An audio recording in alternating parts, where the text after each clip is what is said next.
Hi everyone. ചില ദിവസങ്ങളിൽ നമ്മൾ വിചാരിക്കും നമുക്ക് ഭയങ്കര മടിയാണെന്ന്. ചെയ്യാനൊരു ലിസ്റ്റ് ഓഫ് കാര്യങ്ങൾ നമ്മുടെ മുന്നിലുണ്ടാവും, പക്ഷേ ഒന്നും ചെയ്യാനുള്ളൊരു എനർജി ഉണ്ടാവില്ല. ഫോണും എടുത്ത് വെറുതെ ഇങ്ങനെ സ്ക്രോൾ ചെയ്തുകൊണ്ടിരിക്കും. നമുക്ക് തന്നെ അറിയില്ല നമ്മൾ ഈ ഫോണിൽ എന്തിനാ ഇങ്ങനെ സ്ക്രോൾ ചെയ്തുകൊണ്ടിരിക്കുന്നതെന്ന്. ആരെങ്കിലും മെസ്സേജ് അയച്ചു കഴിഞ്ഞാൽ റിപ്ലൈ കൊടുക്കാൻ പോലും ഒരു മൂഡുണ്ടാവില്ല. സത്യത്തിലേ ഇത് വെറും ഒരു മടിയല്ല, ഇതിൻ്റെ പേരാണ് മെൻ്റൽ ബേൺ ഔട്ട്. നമ്മളൊക്കെ ഇല്ലേ നോർമലി ശാരീരികമായിട്ടുള്ള തളർച്ചയെ പറ്റിയൊക്കെ സംസാരിക്കുന്നുണ്ട്, പക്ഷേ മെൻ്റലി നമ്മൾ തളരുന്നതിനെ പറ്റി അധികം അങ്ങനെ സംസാരിക്കാറില്ല. പണ്ട് നമ്മൾ ഭയങ്കര ഇഷ്ടത്തോടു കൂടി ചെയ്ത കാര്യങ്ങളുണ്ടായിരിക്കും. ചിലപ്പോൾ വർക്കായിരിക്കാം, ക്രിയേറ്റീവായിട്ടുള്ള കാര്യങ്ങളായിരിക്കാം, പക്ഷെ അതൊന്നും ചെയ്യാനൊരു മൂഡുണ്ടാവില്ല. മൈൻഡ് ഭയങ്കര ബ്ലാങ്ക് ആയിട്ട് ഫീൽ ചെയ്യും.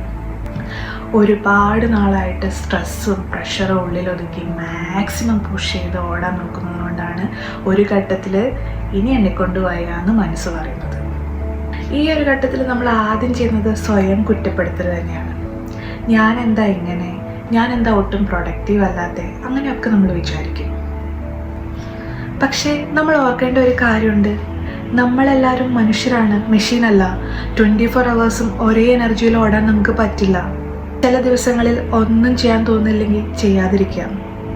കുറച്ച് സമയത്തേക്ക് എല്ലാം ഒന്ന് സ്ലോ ഡൗൺ ചെയ്യുക, ബ്രേക്ക് എടുക്കുക. നമ്മുടെ മെൻ്റൽ ഹെൽത്ത് തന്നെയാണ് എല്ലാത്തിനേക്കാട്ടിലും വലുത്.